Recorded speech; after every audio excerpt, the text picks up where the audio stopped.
मैं Navneet Gautam's classes of physics में आप सभी का स्वागत करता हूं। बीएससी सेकंड सेमेस्टर थर्मोडायनेमिक्स आप लोग पढ़ रहे हैं और थर्मोडायनेमिक्स में आज हम पढ़ेंगे जो विन्स डिस्प्लेसमेंट लॉ है उसका प्रूफ किसकी हेल्प से, प्लांक्स फॉर्मूले की हेल्प से। तो आप हेडिंग डालें विन्स डिस्प्लेसमेंट लॉ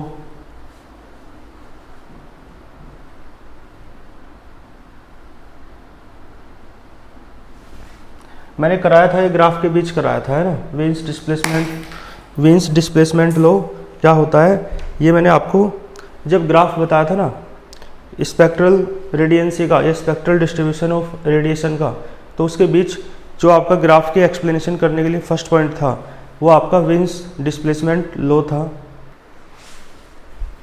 ठीक है जी। तो हेडिंग क्या है, विन्स डिस्प्लेसमेंट लॉ। ठीक है जी। और किसकी हेल्प से प्रूफ करना है, तो फ्रॉम प्लांक्स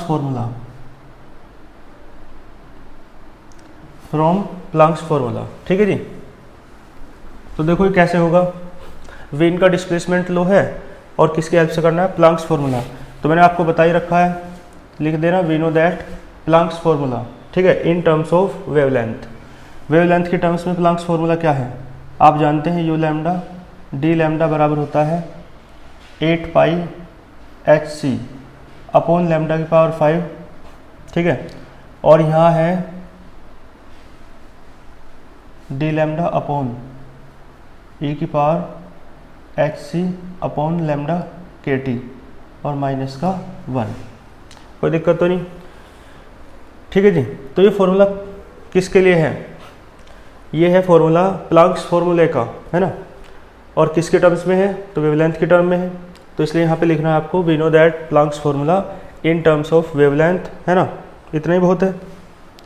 तो देखो डी लैम्डा से डी लैम्डा कट गया तो यू लैम्डा कितना आया, यू लैम्डा आएगा आपका 8 pi H C upon lambda की पावर 5 और इसकी पावर 1 है तो ऊपर ले जाओ इसे, तो क्या बचा ई की power H C upon lambda के टी, है ना, -1 की पावर -1। ठीक है जी, क्लियर है।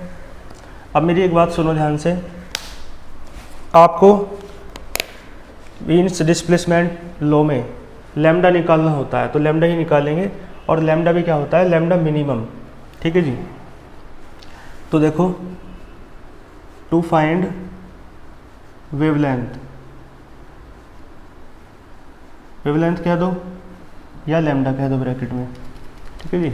टू फाइंड वेवलेंथ लैम्डा किसके लिए, फॉर मैक्सिमम रेडियंसी क्या है मैंने आपको बता रखा है, यानी वो रेडिएशन एनर्जी है जो इमिट होती है पर second per unit surface area. तो ये क्या है, रेडियंसी। ठीक है जी। तो ये क्या है मैंने बताया आपको, ये रेडिएशन एनर्जी ही है emitted per unit surface area per unit second. ठीक है। तो आपको वेवलेंथ निकालनी है जब रेडियंसी कैसी है, मैक्सिमम, यानी ई लैम्डा कैसा है, मैक्सिमम। तो जो ग्राफ बनवाए थे मैंने उस ग्राफ से आपको याद है, ई लैम्डा मैक्सिमम तब होता था जब लैम्डा एम घटता था। पहले ग्राफ में ई लैम्डा कम है ना पहले ग्राफ में, तो लैम्डा m1 क्या है, ज़्यादा है। ठीक है ना, क्योंकि आगे है लैम्डा m1, देख लो चाहे उस ग्राफ में। फिर ग्राफ ऊपर चला तो ई लैम्डा बढ़ा तो लैम्डा m जो है वो कम हो जाएगा ना, और फिर ई लैम्डा और बढ़ा तो लैम्डा m और कम हो जाएगा। इसका मतलब है लैम्डा m कम है तो ई लैम्डा ज़्यादा है, इसका मतलब दोनों का इन्वर्सली का रिलेशन है। ग्राफ से तो ऐसा चल रहा है। ठीक है। तो टू फाइंड वेवलेंथ, तो वही वाली वेवलेंथ जिसके लिए रेडियंसी मैक्सिमम है, तो वेवलेंथ कैसी होगी, मिनिमम। तो मिनिमम वेवलेंथ निकालनी है आपको जिसके लिए रेडियंसी कैसी है, मैक्सिमम। ठीक है। तो आपको क्या करना है, आपने एक चैप्टर पढ़ा होगा 12th में मैथ्स में, उच्चिष्ट तथा निम्निष्ट, है ना, मैक्सिमा एंड मिनिमा। तो उसमें क्या आप क्या करते हैं, मैक्सिमम के निकालने के लिए, है ना, क्या करते हैं, जो डिफरेंशियल है, जैसे इसका मैक्सिमम निकालना है तो इसी का डिफरेंशियल लैम्डा के रेस्पेक्ट में क्या रख दो, 0। dy/dx 0 होता था ना, तो यहाँ से D you lambda upon D lambda के बराबर किसके आ जाएगा, 0 के। देखो डी अपॉन डी लैम्डा ऐसे रखो और यू लैम्डा की वैल्यू रख दो 8 pi H C upon lambda की पावर 5, और ये है आपका e की power H C upon lambda के टी -1 की पावर -1 है ना, की होल पावर -1। ठीक है जी, कोई दिक्कत तो नहीं, यू लैम्डा की वैल्यू रखी है बस। और ये कांस्टेंट बाहर निकाल लो, 8 पाई एच सी तो कांस्टेंट है ना। अब ये लैम्डा की पावर -5 हो जाएगा, दो पदों की मल्टीप्लाई वाला फॉर्मूला लगा दो डिफरेंशियल का। तो first function as it is, ठीक है जी, डिफरेंशियल ऑफ सेकंड फंक्शन, तो पावर तो यहाँ आएगी और ये कितना हो जाएगा, e की power H C upon lambda के टी -1 की पावर -2। भाई -1 हो जाएगा ना, तो -2 हो जाएगा। ठीक है, -1 और -1 कितना हो गया, -2, कोई दिक्कत तो नहीं है। तो देखो कितना हो जाएगा देखो 8 पाई एच से तो बाहर आया, ये एज इट इज रखा, पावर माइनस में शुरुआत में आ गई और इसका कर दिया पावर का। अब पावर का तो करा है, अंदर वाले का तो करो। तो जब अंदर वाले का करेंगे, एक मिनट में मार्कर ठीक कर लेता हूँ।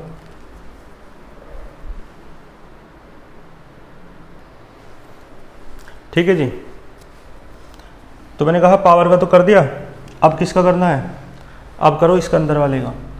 तो आपको पता है e की पावर का तो वही रहता है जो होता है एच सी अपॉन लैम्डा के टी। भाई e की पावर x का तो e की पावर x ही होता है ना। ठीक है, और -1 का करोगे तो कितना हो जाएगा, 0। तो ये तो हो गया। और फिर देखो e की पावर का तो कर दिया, अब इसका भी तो करो पावर का। तो पावर का जब करोगे, ध्यान देना, तो H C upon K T तो कांस्टेंट है, लेकिन जब 1 अपॉन लैम्डा का करोगे लैम्डा के रेस्पेक्ट में, तो माइनस का 1 अपॉन लैम्डा स्क्वायर आएगा। ठीक है जी, बात समझ में आई। तो first function as it is, differential of second function, plus second function as it is e की power H C upon lambda के टी -1 की पावर -1, और लैम्डा की पावर -5 है ना, तो -5 लैम्डा की पावर -6 बराबर किसके हुआ, ये 0 के। ठीक है, तो ये जो 8 पाई एच से आपको दिख रहा है, इसे आप कहाँ पहुँचा दो, 0 के अपोन में, है ना। ये जो 8 पाई एच से आपको दिख रहा है, इसे 0 के बराबर में पहुँचा दो और इन दोनों को बराबर कर दो। ठीक है, देखो इधर कर लेते हैं, ख़त्म 8 पाई एच से तो, और ये वाला सारा इस साइड रहने दो और ये वाला उस साइड ले जाओ। तो देखो माइनस और माइनस तो क्या हो गए, प्लस लैम्डा की पावर -5 है ना, और ये लैम्डा की पावर -2 है, तो ऊपर जाके आएगा लैम्डा की पावर -7। ठीक है जी, क्लियर है। और कितना बचा ये है e की power H C upon lambda के टी -1 की पावर -2। ठीक, और ये कितना बचा, e की power H C upon lambda के टी, और इनटू में है H C upon K T. ठीक है जी, ये अलग है, पावर में नहीं है ये। माइनस का लैम्डा स्क्वायर तो इसके साथ एडजस्ट हो गया, और ये वाला मैं इधर ले जा रहा हूँ, तो क्या आएगा बराबर करके 5 है ना, लैम्डा की पावर -6 और e की power H C upon lambda के टी -1 की पावर -1। ठीक है जी, दिख रहा है उधर का आपको।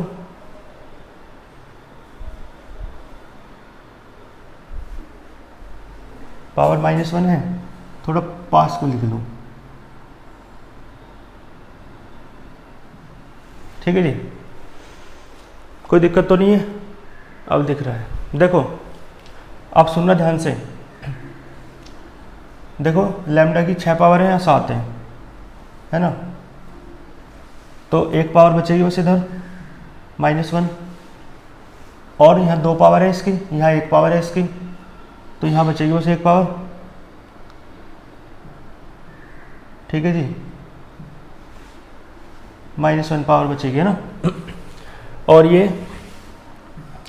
H C upon lambda K T तो है ही, बल्कि H C upon K T है बाहर तो, और ई की पावर तो है ही है H C upon lambda K T, और बराबर भाई 5, ये तो खत्म हो गया और ये भी खत्म हो गया, ठीक है जी। अब देखो ध्यान दो, करेंगे क्या, हमें निकालना है लेमडा टी। तो एक बात देखो, लेमडा अपोन में आएगा, टी भी अपोन में है, उधर पहुंचा दो, और जो बाकी बचा उसे सारे को ऐसे रख लो।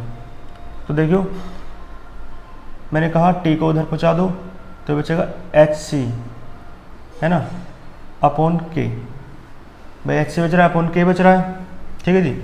और एच सी के साथ ऊपर क्या है, ई की power H C upon lambda K T भी है, ठीक है जी, कोई दिक्कत तो नहीं। और सुनो ये जो है ये माइनस की पावर ही नीचे आ जाएगा, ए की power H C upon lambda K T -1, ठीक है जी। और बराबर ये जो 5 है ना यहाँ पे लिख लो, इधर ले आओ, और टी अपॉन का, और अपॉन में लेमडा जो था वो उधर चले गए लेमडा टी होकर, ठीक है जी, कोई दिक्कत तो नहीं। अब ध्यान दो, ये जो है H C upon K T, ठीक है जी, H C upon lambda K T बल्कि इसे मान लो x, क्या मान लिया x, तो ये बचेगा आपका, बल्कि एच सी अपॉन के को मानो, है ना, एच सी अपॉन, देखो एक बात सुनो, ये जो लेमडा है ना, मुझे लग रहा है 5 तो उधर ही रखो, है ना, और ये जो टी है बस टी ले गए, या टी भी ले जाने की शायद ज़रूरत ना पड़े, तो लेमडा था अपॉन में नीचे, और टी भी सारे एक साथ ही रखो।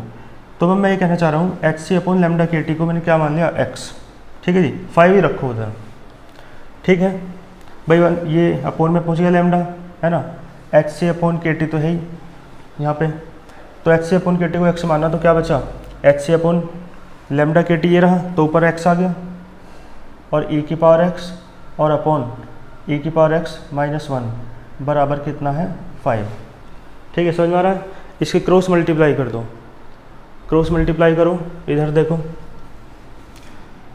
x e की पावर x बराबर 5 e की पावर x -5, तो 5 को इधर ले जाओ, तो 5 e की पावर x, है ना,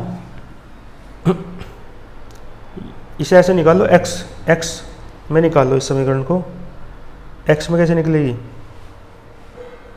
x में ऐसे निकलेगी, दोनों साइड पलट लो,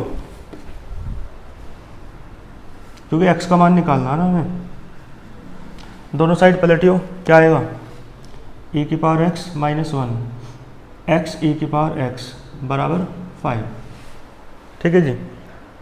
अलग अलग डिवाइड कर लो,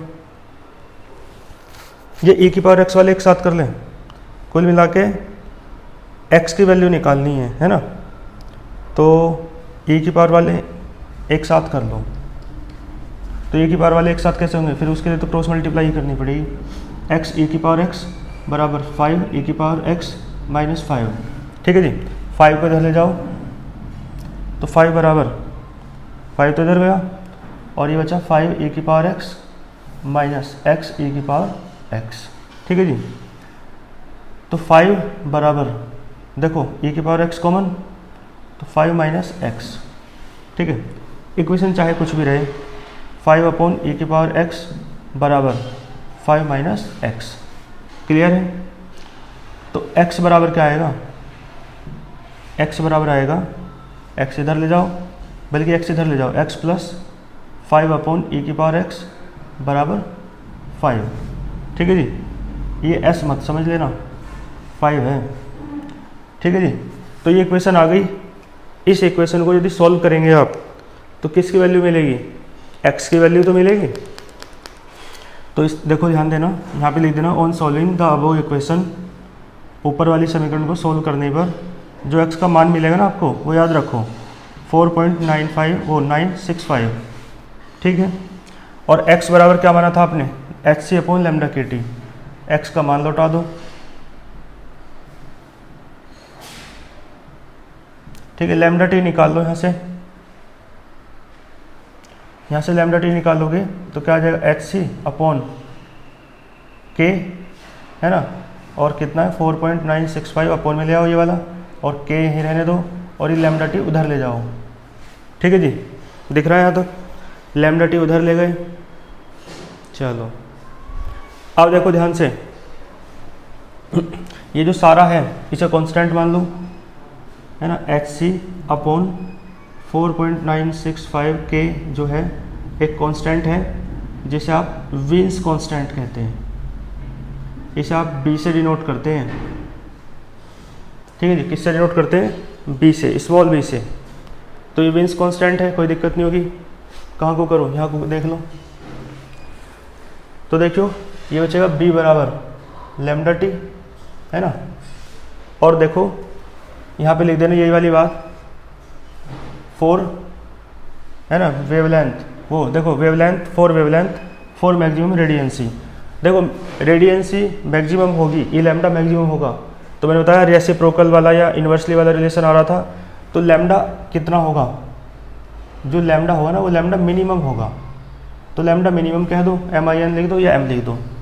तो b बराबर क्या आएगा, λm × t, या तो ऐसे कह दो, या b को हटाओगे तो एक कांस्टेंट आएगा, है ना, और t को इधर ले जाओ, यानी ऐसे लिख लो, चलो λm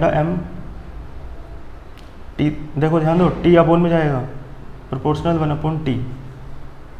या तो इस लो को ऐसे लिख लो, या λmt बराबर b लिख लो, है ना, कैसे लिख सकते हो, ठीक है। λm क्या है, मैंने बताया वेवलेंथ है मैक्सिमम रेडियंसी के लिए, तो वेवलेंथ कैसी होगी तब, मिनिमम होगी। तो देखो यही एक्सप्रेशन और यही एक्सप्रेशन दोनों किसके हैं, विन्स डिस्प्लेसमेंट लॉ के हैं, है ना, विन के विस्थापन नियम के हैं। तो आप इसमें एक बात लिखेंगे, नीचे क्या लिखेंगे, इसका स्टेटमेंट आप इसके आधार पर भी दे सकते हैं, इसके आधार पर भी, तो आप किसी के भी आधार पर दे लो, ठीक है जी। इसके आधार पर सुन लो एक बार, जैसा फिर आपको ठीक लगे वैसे लिख लेना। इसके आधार पर करेंगे द प्रोडक्ट ऑफ, है ना, minimum wavelength and absolute temperature, ठीक है जी, of a black body remains constant, हमेशा कैसा रहता है, कांस्टेंट रहता है, ठीक है जी। This law is known as Wien's displacement law, Wien का विस्थापन नियम। और इसके आधार पर कैसे कहेंगे, है ना, the wavelength for maximum radiancy, ठीक है जी, is inversely proportional to the absolute temperature of the black body, ठीक है जी। तो इनमें से दोनों में से किसी भी फॉर्मूले की हेल्प से आप इसका क्या दे सकते हैं, स्टेटमेंट दे सकते हैं इसके लॉ का, है ना, यानी कथन बता सकते हैं, डिफाइन कर सकते हैं ये लॉ है क्या। क्लियर है आपको। तो ये विन्स डिस्प्लेसमेंट लॉ है और प्रूफ कर दिया है हमने, है ना, यही तो होता है। तो नीचे लिख देना दिस इज, स्टेटमेंट लिखने के बाद this is wins displacement law, है ना, ठीक है। तो यही है ना, हैंस प्रूव्ड, तो प्रूव्ड हुआ। तो प्लांक फॉर्मूला लेके चले और क्या ले आए, विन का डिस्प्लेसमेंट लो। तो इसका मतलब है विन्स डिस्प्लेसमेंट लो हमने प्रूफ कर दिया है, और किसके हेल्प से किया है, तो हमने किया है ये प्लांक्स फॉर्मूले की हेल्प से। कोई दिक्कत तो नहीं है। तो इसी कारण, है ना, इस तरीके से आपका ये डेरिवेशन कंप्लीट हुआ, है ना, पहले इधर से यहाँ तक और फिर इधर से सारा, है ना, यहाँ तक, ठीक है जी। नहीं, फिर ये यहाँ तक, है ना, इसके बाद ये, ठीक है, और उसके बाद ये कर लोगे ना इसे। तो ये आपका विन्स डिस्प्लेसमेंट लॉ है जो हमने किसकी हेल्प से प्रूफ किया, प्लांक्स फॉर्मूले की हेल्प से, ठीक है। तो आज के इस लेक्चर में इतना ही रखते हैं। एक दो टॉपिक कोई बचा हुआ है तो आप उसे बताइए, है ना, बाकी एक दो टॉपिक है वो मैं कराऊंगा ही, और ये यूनिट और ये बुक आपकी कंप्लीट है, ठीक है। तो फिर इस टॉपिक को आप बहुत अच्छे से तैयार कर लीजिएगा। और आप PDF नोट्स के बारे में पूछते रहते हैं, तो मैंने बताया टेलीग्राम चैनल है ना, वीडियो के डिस्क्रिप्शन बॉक्स में उसका लिंक है। यदि आप ज्वाइन नहीं हैं तो ज्वाइन हो जाइए, उसमें आपको सभी PDF नोट्स मिलते हैं हर लेक्चर के, और जब यूनिट कंप्लीट हो जाती है तो कंप्लीट यूनिट के नोट्स भी आपको मिलते हैं। ठीक है जी। तो अभी फर्स्ट, सेकंड और थर्ड यूनिट के नोट्स मैंने पिंड कर रखे हैं, तो वहाँ से आप जब टेलीग्राम चैनल ओपन करते हैं तो ऊपर की साइड लिखा आता है कंप्लीट नोट्स, वहाँ से क्लिक करके आप तीनों यूनिट्स के नोट्स देख सकते हैं। और साथ में इस यूनिट के लेक्चर वाइज नोट्स हैं, है ना, तो थोड़ा नीचे से ऊपर की तरफ स्क्रॉल करेंगे तो मिल जाएंगे। और बाकी 1-2 लेक्चर में ये यूनिट कंप्लीट हो जाएगी, तो फिर इसके कंप्लीट नोट्स भी मैं टेलीग्राम पर आपको प्रोवाइड करा दूँगा। ठीक है जी। ठीक है, तो चलो मिलते हैं फिर नेक्स्ट लेक्चर में। सेमीकंडक्टर डिवाइसेस का पेड बैच है। आप लोग पूछते हैं कि यूट्यूब पे नहीं है, हाँ वो उसका पेड बैच है। और पेड बैच के बारे में यदि आप जानना चाहते हैं तो वीडियो के डिस्क्रिप्शन बॉक्स में एक नंबर है, व्हाट्सएप पर आप उससे संपर्क कर सकते हैं। ठीक है जी। मिलते हैं नेक्स्ट लेक्चर में। अच्छे से पढ़ते रहिए। All the very best.